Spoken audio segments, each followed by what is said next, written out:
Brittany of WTI, and I want to show you the best tripod I have ever found, and that's this Nietoto heavy duty tripod stand. This works if you use a DSLR camera. It has that option. If you want to use your phone, it comes with a phone mount that can attach to it.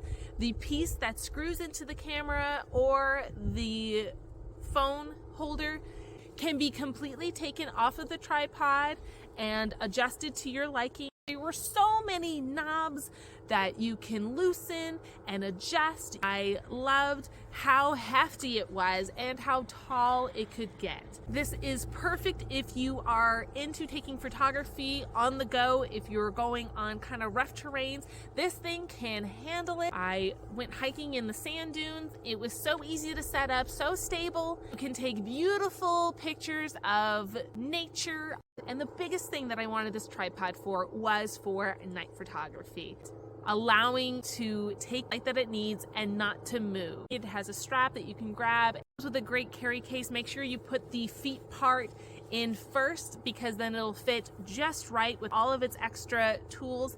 It has a stabilizer rod. It even comes with replacement parts if anything does eventually wear out. I have never seen a tougher tripod than this one, but that's just my point of view.